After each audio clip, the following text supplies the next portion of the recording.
معذرت کے ساتھ اپنی گفتگو کا آغاز جانوروں سے کروں گا۔ آپ نے دیکھا ہوگا کہ کسی جنگل میں یا پہاڑی علاقے میں اگر کسی بندر پہ کوئی مشکل وقت آ جائے یا کوئی انسان بندر کو مار دے یا کوئی بندر جو ہے یہ مارگلا روڈ پہ کسی گاڑی کے نیچے آ جائے تو سارے بندر اکٹھے ہو جاتے ہیں۔ ایک کتا کسی گلی میں بھونکے تو تمام شہر کے کتے جو ہیں جن تک اس کتے کی آواز پہنچتی ہے وہ بھی بھونکنا شروع کر دیتے ہیں۔ ایک کوا مار دیں، دیہاتی علاقوں میں کسان اگر ایک کوا مار دیں تو تمام کوے جو ہیں وہ کائیں کائیں کرتے ہوئے اس کسان کی جان کو عذاب میں ڈال دیتے ہیں۔ لیکن آپ دیکھیں کہ 2 مہینے سے فلسطینیوں کو مار پڑ رہی ہے، ان کو شہید کیا جا رہا ہے، ان کے ہزاروں بچے جو ہیں ان کو شہید کر دیا گیا ہے، تو ان تک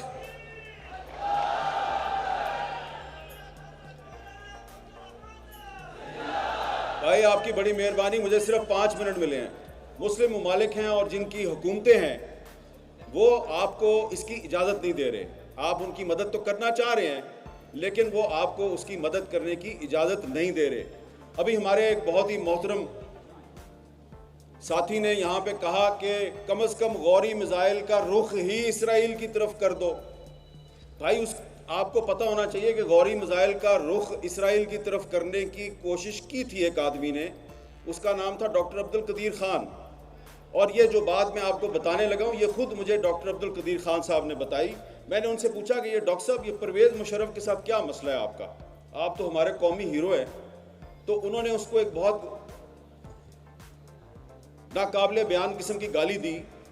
اور کہا کہ میں نے جب غوری میزائل کی رینج جو ہے وہ 5000 کلومیٹر کرنے کی کوشش شروع کی اور پروجیکٹ کے لیے جب میں نے ان سے فنڈز مانگے تو انہوں نے کہا اچھا اس کا مطلب ہے تم اسرائیل کو ٹارگٹ کرنا چاہتے ہو، تو ہمارا تو دشمن انڈیا ہے، تو یہ 1500 یا زیادہ سے زیادہ 2000 کلومیٹر سے آگے تم نہیں جا سکتے۔ تو حضور بات تو کرنا بڑا آسان ہے کہ غوری میزائل کا رخ اسرائیل کی طرف کر دو، لیکن جس نے کرنے کی کوشش کی اس کو تو آپ نے عبرت کی مثال بنا دیا۔ یہ بات میں اس لیے کر رہا ہوں یہاں پہ کہ اس وقت بھی مولانا فضل الرحمان صاحب اور سراج الحق صاحب کو پتہ ہے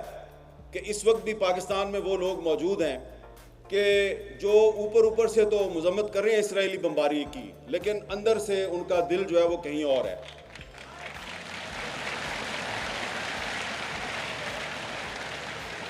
میں کوئی لمبی چوڑی بات نہیں کرنا چاہ رہا، دسمبر کا مہینہ ہے اور دسمبر کا مہینہ اس لیے امپورٹنٹ ہے کہ دسمبر 1931 میں شاعر مشرق علامہ اقبال نے مسجد اقصیٰ کا دورہ کیا۔ مفتی اعظم فلسطین مفتی امین الحسین کی دعوت پر انہوں نے وہاں پہ خطاب کیا تھا مسجد اقصیٰ میں، اور پھر بار بار وہ ایک ہی بات کہتے رہے اپنے ساتھیوں کو، مسلم لیگ کے ساتھیوں کو بھی اور عالم اسلام کے حکمرانوں کو بھی یہ کہتے رہے کہ کبھی امریکہ اور برطانیہ پہ اعتماد نہ کرنا، اور خاص طور پہ انہوں نے مسلمانوں سے کہا کہ فلسطین کے بارے میں جو عرب بادشاہ ہیں ان کے اوپر کبھی اعتبار نہ کرنا، یہ آپ کے جو مفادات ہیں ان کا تحفظ کرنے کے قابل نہیں ہے، اور یہ بات آج صحیح سچ ثابت ہو رہی ہے۔ اس وقت میں کسی عرب بادشاہ کا نام نہیں لینا چاہتا کہ وہ تم تو بہت کچھ کر سکتے ہو لیکن تم نہیں کر رہے۔ ہم بہت سے عرب بادشاہوں کے نام لے سکتے ہیں جو صرف زبانی بیانات تو جاری کر رہے ہیں لیکن عملی طور پہ انہوں نے کوئی مدد نہیں کی فلسطینیوں کی۔ ہمیں سب سے پہلے اپنے گھر کا جائزہ لینا چاہیے کہ آپ کے اپنے گھر میں کیا ہو رہا ہے۔ اب آپ یہاں پہ اتنا بڑا آپ نے اجتماع کیا ہے، یہاں پہ آپ اچھی اچھی تقریریں ہوں گی، قراردادیں منظور ہوں گی، لیکن آج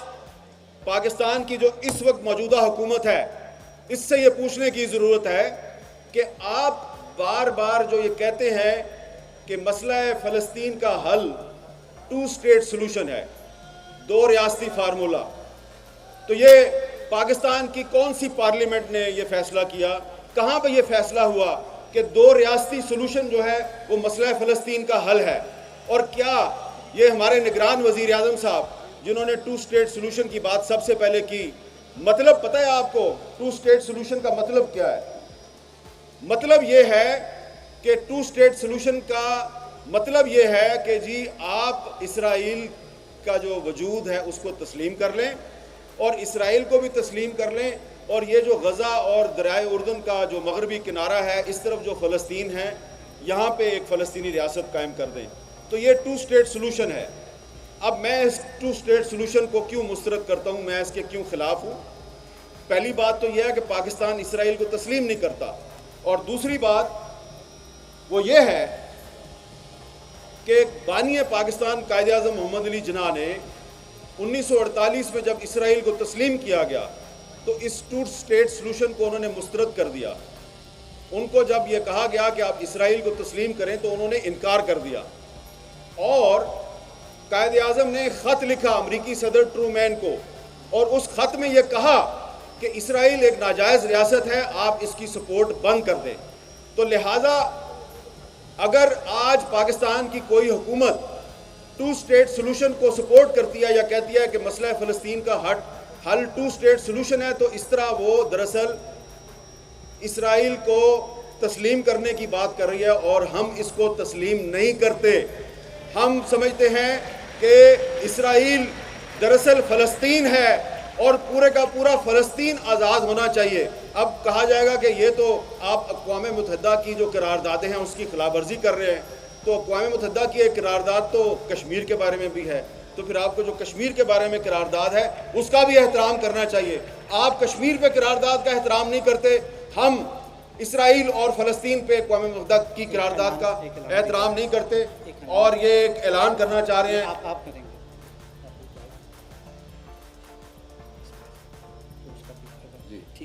اور یہ بھی اس میں ایک پورا چیپٹر ہے کہ جو 2 اسٹیٹ سلوشن ہے یہ پاکستان کی پالیسی نہیں ہے۔ نگران وزیر اعظم 2 اسٹیٹ سلوشن کو تسلیم کر سکتا ہے، ہم نہیں کرتے۔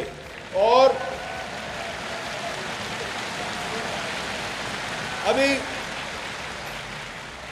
کچھ ہی دیر میں چند سیکنڈ کے بعد حماس کے رہنما اسماعیل ہانیہ صاحب جو ہیں وہ ویڈیو لنک پر آپ کے اس اجتماع سے خطاب کریں گے، اور ہم